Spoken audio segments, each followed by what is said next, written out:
Hi అండి అందరికీ. ఈరోజు వీడియో వచ్చేసి పొద్దుటూరులో ఉన్న ముక్తి రామేశ్వరం దేవాలయం అనమాట. ఆ దేవాలయం ఎట్లా వెళ్ళాలి అంటే ఈ సర్కిల్కి రాగానే మేము మైదుకూరు నుంచి వచ్చాం కాబట్టి మైదుకూరుకి వచ్చిన సర్కిల్ దగ్గర నుంచి స్ట్రైట్గా రావాలి. మేము స్ట్రైట్గా వచ్చి రామేశ్వరం చూసుకొని వేరే చోటుకి వెళ్తున్నాం కాబట్టి మీకు అటు చూపిస్తున్నాను. ఈ సర్కిలేనండి గుర్తు మీకు. మైదుకూరు నుంచి అదిగోండి ఆపోజిట్ రోడ్ కనిపిస్తుంది కదా, అటు నుంచి ఇటు వస్తే నేరుగా వెళ్ళడమే రామేశ్వరానికి. ఒక 2 కిలోమీటర్ల దూరం ఉంటుంది. అసలు ముక్తి రామేశ్వర దేవాలయంలో ఎవరు ఉంటారు, ఈ దేవాలయం ఎవరు నిర్మించారు, అక్కడ ఎవరెవరు ఉంటారు, ఈ దేవాలయం గురించి పూర్తి వివరాలు నేను మీకు ఈ వీడియోలో చెప్తాను. అలానే వీడియో చూపిస్తాను కూడా దేవుణ్ణి. ఫస్ట్ టైం మన ఛానల్ ఎవరైనా చూస్తున్న వాళ్ళైతే ప్లీజ్ అండి సబ్స్క్రైబ్ చేసుకొని సపోర్ట్ చేయండి. ఇంకా మంచి మంచి వీడియోస్తో మేము ముందుకు వస్తాను. ఇంకా ఆలస్యం చేయకుండా అసలు ముక్తి రామేశ్వరం అంటే ఏంటి, ఎలా వచ్చింది అనేది మీకు ఇప్పుడు చెప్తాను. ఈ దేవాలయం నుంచి ఇక్కడ స్టార్టింగ్ అనమాట. ఇక్కడ నుంచి మీకు లోపలికి వెళ్ళి అసలు దేవుడు ఎవరెవరు ఉంటారు ఏంటనేది మీకు చూపిస్తాను. స్కిప్ చేయకుండా చూడండి. చాలా అంటే చాలా మంచి వీడియో. మీకు ముందే చెప్పేస్తున్నా.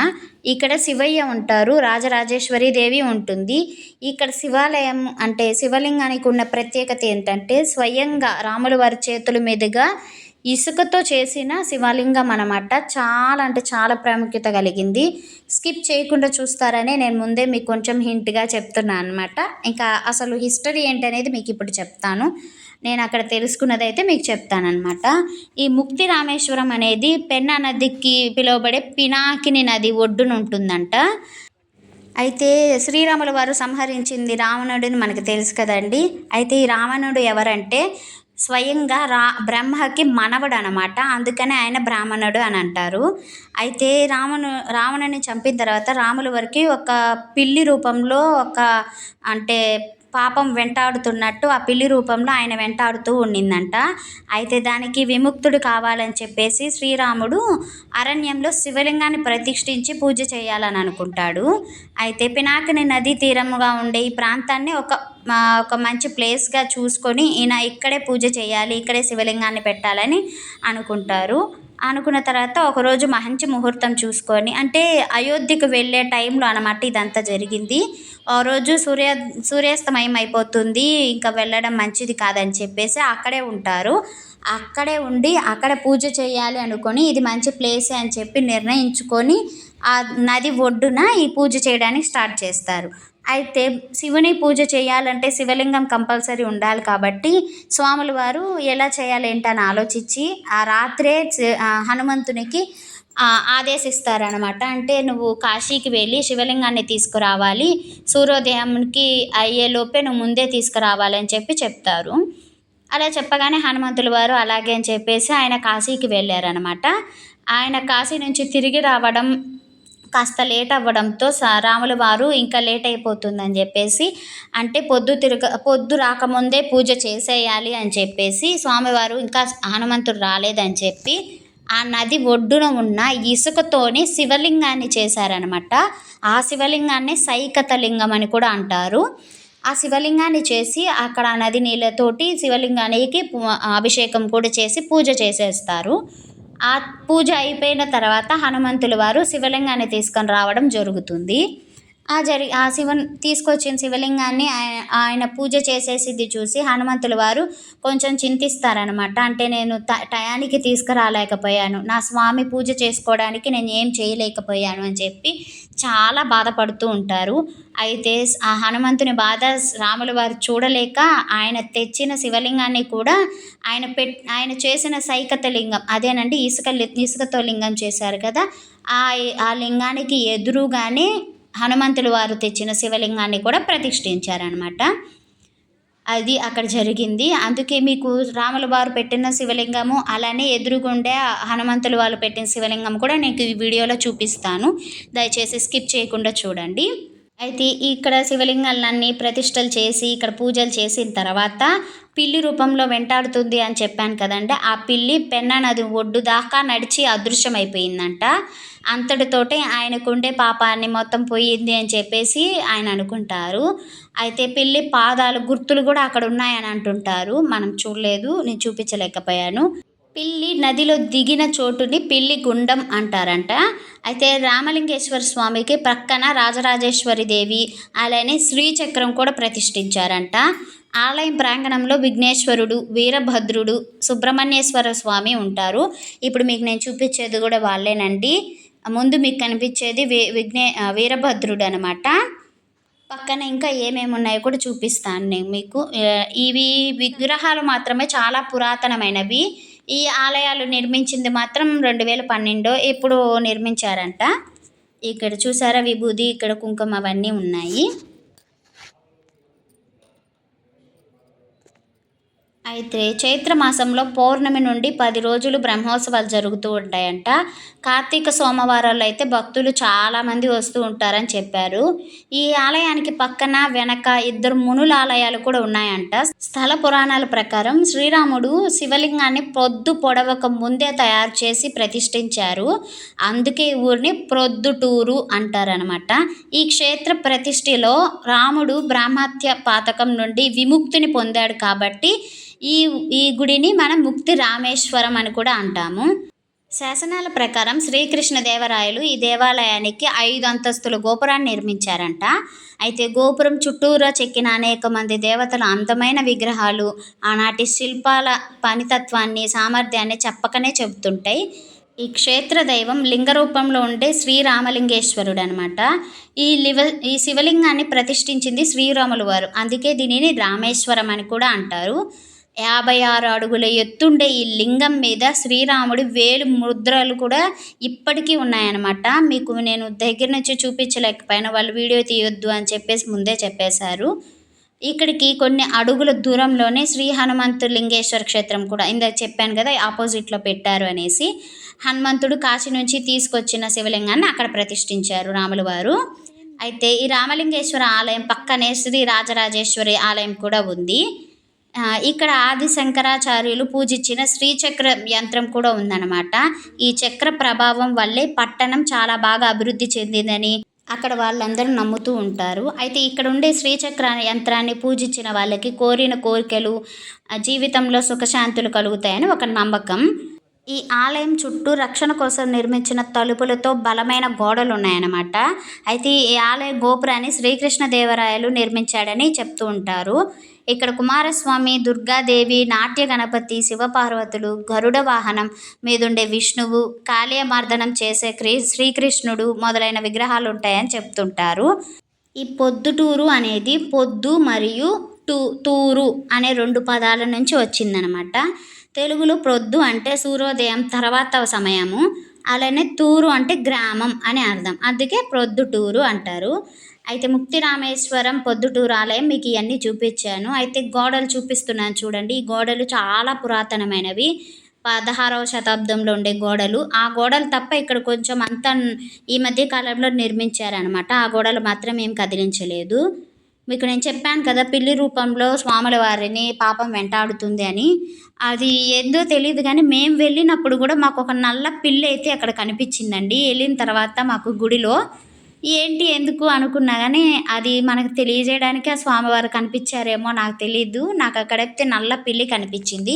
ఆ గోడ మీద నుంచి అయితే వెళ్ళిపోయింది, తర్వాత కనిపించలేదు. ఇక్కడేనండి శ్రీరాముల వారు శివలింగాన్ని, ఇసుకతో చేసిన శివలింగాన్ని ఇక్కడే ఉంటుంది. మీకు ఒక 56 అడుగులతో చేసింది అని చెప్తూ ఉంటారు. కానీ మీకు ఇక్కడైతే అసలు కనిపించదు శివలింగం.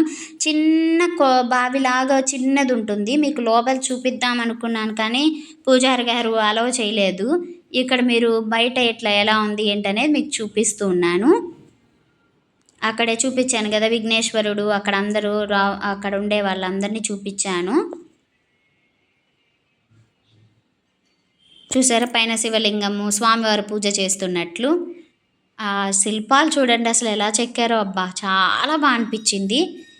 ఇదిగోండి ఇక్కడ నుంచి చూపిస్తున్నాను. లోపలికి కూడా తీసుకెళ్తాం కానీ లోపల వీడియో తీయొద్దన్నారు. అయినా కానీ నేను కొంచెం లైట్గా ట్రై చేశాను మీకు కనిపించాలనేసి. చూడండి మీరు, ఇది చిన్న బావిలాగా చిన్నది ఉంటుంది. దాంట్లో నుంచి నీళ్లు ఊరుతూ ఉంటాయన్నమాట. ఆ ఇసుక అనేది అందులోకి వెళ్ళిపోయి ఆ శివలింగం అంతగా కనిపించకుండా మీకు ఆ చిన్నది చూస్తున్నారు కదా అక్కడ నీరు ఊడుతూ ఉంటుందంట. ఎంతటి ఎండాకాలమైనా నువ్వు ఎప్పుడు వెళ్ళినా అక్కడ నీళ్లు ఉంటూనే ఉంటాయన్నమాట. అదిగోండి చూడండి, ఇదేనండి ఇక్కడ రాముల వారు ప్రతిష్ఠించిన సైకత లింగం. అక్కడ కనిపిస్తుంది కదా, లోపలికైతే మనల్ని అలో చేయలేదు. అసలు ఇక్కడ నుంచి కూడా వీడియో తీయొద్దన్నారు. నేను పూజారికి తెలియకుండా మీకు ఇదన్నా చూపించాలని చూపిస్తున్నా. అక్కడేనండి స్వామివారి వేలు ముద్రలు కూడా ఉన్నాయన్నమాట. అక్కడ మీకు చూపించే దగ్గరే. ఇంకా పక్కనే రాజరాజేశ్వరి దేవి కూడా ఉంది, అమ్మను కూడా చూపిస్తాను. అమ్మవారు మాత్రం మన 2 కళ్ళు సరిపోవండి చూడడానికి, అంత బాగుండింది అలంకారం కానీ, ఆ అమ్మలో ఉండే కళ కానీ ఎంత బాగుండిందో. మీకు లోపలికి వెళ్ళి నేను అమ్మవారిని అయితే చూపిస్తాను. ఇక్కడ కూడా చూడండి, ఇక్కడ పైన అమ్మవార్లు ప్రతి ఒక్క అమ్మవారి ప్రతిష్ఠించి ఉన్నారు. దుర్గాదేవి, లక్ష్మీదేవి అనేసి ప్రతి ఒక్క అమ్మవారిని పైన చూశారు కదా. చాలా బాగా అనిపించింది అసలు, ఆ శిల్పులు ఎలా చెక్కారో కానీ. అబ్బా, ఇప్పుడు లోపలికి వెళ్ళి మీకు చూపిస్తాను చూడండి. రాజరాజేశ్వరి దేవి అనమాట. చూశారు కదా అమ్మవారు ఎంత కలగా ఉందో. చాలా బాగా అనిపించింది అయితే నాకు. మనకి లోపలికి అలా ఉండదు కాబట్టి ఇక్కడ ఎలాగో నేను తీయగలిగాను. మీకు అమ్మవారిని స్వామివారిని కూడా దూరం నుంచి అయినా పర్లేదు చూపించాను. స్వామివారి వేలు ముద్రలను అయితే మీకు దగ్గర నుంచి చూపించలేకపోయాను, మనల్ని అలౌ చేయలేదు లోపలికి కాబట్టి. ఈసారి ఎప్పుడైనా వెళ్ళినప్పుడు కుదిరితే ఒకవేళ తీయనిస్తే నీకు మళ్ళీ నేను వీడియోలో అయితే మీకు చూపిస్తాను దగ్గర నుంచి.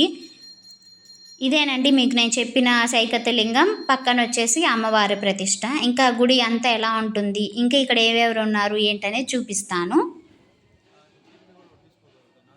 ఇవన్నీ ఈ మధ్య కాలంలో నిర్మించినవి అంట. అవి పక్కన గోడలు చూపించాను కదా, అవి మాత్రం పాత గోడలే, ఆ 16వ శతాబ్దంలో గోడలే. మీకు ఇక్కడ ఒక చిన్న కొలను లాంటిది ఒక ఇది కూడా ఉంది, మీకు చూపిస్తాను నేను. చూశారు కదా ఆ గోపురం ఇవన్నీ.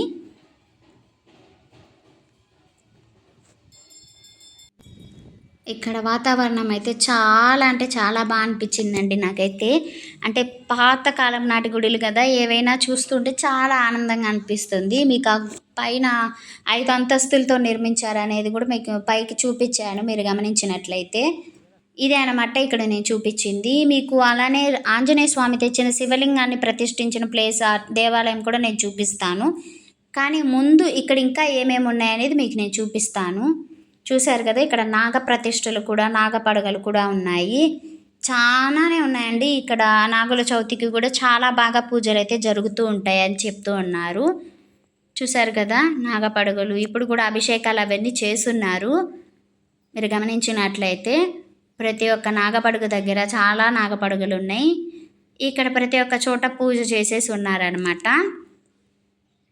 ఇంకా ఈ సైడ్ మీకు ఇవన్నీ చూపిస్తున్నాను. గోపురం వెనక గోడ మీరు అవన్నీ గమనించినట్లయితే పాతకాలపు గోడలు. ఇక్కడ నవగ్రహాలు కూడా ఉన్నాయన్నమాట. నవగ్రహాలు వెనకనే మనకి నాగప్రతిష్టలు కూడా ఉన్నాయి. చూసారు ఇక్కడ కూడా పూజలు చేసి ఉన్నారు. మీకు ఇంకా ఇక్కడ ఏమేమి ఉన్నాయనేది నేను చూపిస్తాను. మీకు ఒక కొలను అని కూడా చెప్పాను కదా, ఇదేనండి. అసలు ఇది చూస్తే చాలా బాగా అనిపించింది. నేను ఎప్పుడు ఇలాంటి ప్రదేశాన్ని అయితే, ఇలాంటి కొలను అయితే నేను ఎప్పుడు చూడలేదు, ఇదే ఫస్ట్ టైం. అసలు చూడండి ఎంత బాగా నిర్మించాలో, ఒక గృహలాగా. కింద నీళ్లు లేవు, అంతా ఎండిపోయి ఉందన్నమాట. చూసారా ఇది ఎలా ఉందో, రాజగోపురం ఉన్నట్లు ఉందన్నమాట ఇక్కడ. ఎంతైనా రాజులు నిర్మించింది కాబట్టి ఇంకా అలానే కనిపిస్తూ ఉంటుంది. చాలా బాగా అనిపించింది. 2 దారులు ఉంటాయి, ఇదొకటి అక్కడ ఒక దారి, 2 దారుల నుంచి రావచ్చు.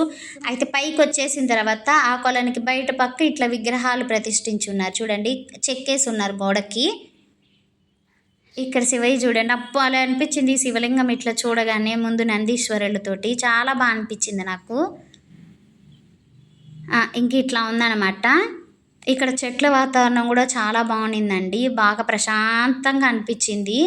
ఇంకా ఇక్కడ చెప్పాలంటే మీకు వేరే చెట్లు కూడా ఉన్నాయి, ఏంటి అనేది కూడా చూపిస్తాను. చూసారా టోటల్ వ్యూ టెంపుల్ ఎలా ఉందో. ఇక్కడ చూడండి వేప చెట్టు, మధ్యలో రావి చెట్టు, పక్కన జమ్మి చెట్టు కూడా ఉంది. 3 చెట్లు పక్క పక్కనే ఉన్నాయి. అయితే రావి చెట్టుకి వేప చెట్టుకు కలిపి దారాలతో కట్టేసి ఉన్నారు. అంటే మన మొక్కులు చెల్లించుకోవడానికి, మొక్కుకోవడానికి ఇక్కడ కడుతుంటారు కదా, అలా ముడుపులు కూడా కట్టున్నారు చెట్ల దగ్గర. మేము ఆ చెట్ల దగ్గరే కూర్చొని ఉన్నామన్నమాట. కాసేపు కూర్చొని వెళ్ళాలి కదా! దేవాలయాలకు ఎప్పుడైనా మీరు వెళ్ళినప్పుడు గుర్తుపెట్టుకోండి. కాసేపు అయినా సరే అక్కడ కూర్చొని అంత మనం చూసుకున్న తర్వాత ఒక 2 నిమిషాలు కూర్చొని వెళ్ళాలి అని అంటారు. అందుకే మేము ప్రశాంతంగా చెట్ల దగ్గర ఒక 5 నిమిషాలు కూర్చున్నామన్నమాట. కానీ నాకు మాత్రం శివలింగాలు చూస్తూ ఉంటే నాకసలు కూర్చోబుద్ధి కాలేదు. అందుకే శివలింగాలు చూపిద్దామని వస్తూ ఉన్నాను. ఇక్కడ ముడుపులైతే ఉన్నాయి చూడండి. ఇక్కడ శివలింగాలు చూడండి. పక్కన నాగపడగలతోటి ఎంత అనిపించిందో. ఎంత బాగా చెక్కారో కదా గోడ మీద. చాలా అనిపించింది.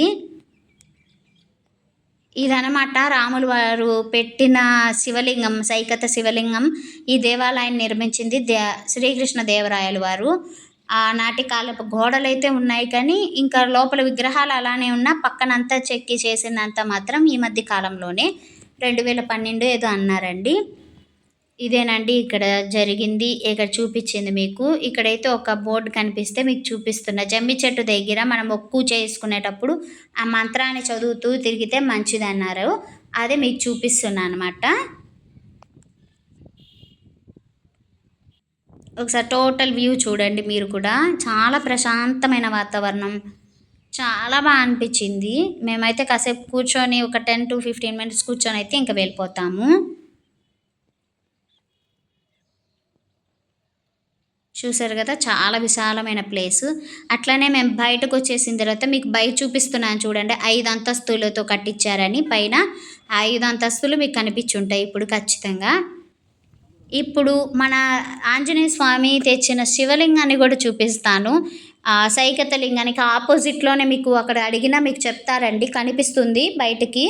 లేదా మీరు అక్కడ అడిగినా చూపిస్తారు. ఆ ఆపోజిట్లోనే ఉంటుంది. లోపలికి వెళ్తే మీకు ఎలా ఉంటుంది ఏంటనేది ఇక్కడ చూపిస్తాను.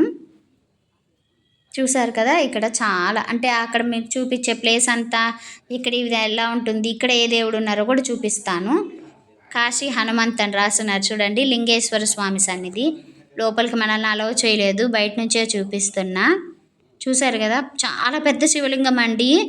ఎంతైనా హనుమంతుడు తెచ్చిన శివలింగం మాత్రం ఉంటుంది కదా. మన స్వామి హనుమంత స్వామి మన బలాన్ని ఎంత మనకనేది తెలుసు కాబట్టి అంత పెద్ద శివలింగాన్ని తీసుకొచ్చారు. దగ్గరకైతే వెళ్ళలేము, ఇక్కడ నుంచే చూపిస్తున్నాను. చాలా అనిపించింది. ఇక్కడ చూడండి వినాయకుడు కూడా ఉన్నారు. నాకైతే శివలింగాన్ని చూస్తూ దగ్గరికి వెళ్ళాలనిపించింది కానీ వెళ్ళనివ్వరని నేను అడగలేదు అసలు. చాలా మీకు గమనించారా శివలింగం మీద బ్రహ్మసూత్రం ఉందండి. బ్రహ్మసూత్రం అంటే మీ అందరూ తెలిసే ఉంటుంది, చాలా మంచిది చూస్తే అనేసి. ఇదిగోండి మన ఆంజనేయ స్వామి. ఇక్కడ కూడా వినాయకుడు అనమాట. ఇక్కడ నాగ ప్రతిష్టలు కూడా ఉన్నాయి. ఇంకా మిగతావి కూడా ఉన్నాయి, మీకు చూపిస్తాను నేను. ఇదిగోండి ఇక్కడ శివలింగంకి ఎదురుగా నందీశ్వర స్వామిని అయితే పెట్టారు. ఇక్కడ కూడా శివలింగం ఉంటుంది, ఇక్కడ కూడా చూపిస్తాను. ఇదిగోండి ఈ శివలింగం కూడా చాలా పాతకాలపు కాబట్టి మీకు డోర్లు కానీ ఆ గోడలు అవన్నీ చూస్తే మీకే అర్థమవుతుంది. పక్కనే ఆ నాగప్రతిష్టలు కూడా ఉన్నాయి. చాలా నాగప్రతిష్టలు ఉన్నాయి ఇక్కడ. ఎదురుగుండేది ఎవరో కూడా చూపిస్తాను. ఇక్కడ అమ్మవారు ఉంది. ఆ స్వామివారికి ఎదురుగానే అమ్మవారిని కూడా ప్రతిష్ఠించి ఉన్నారు. మీకు అమ్మవారిని కూడా చూపిస్తాను.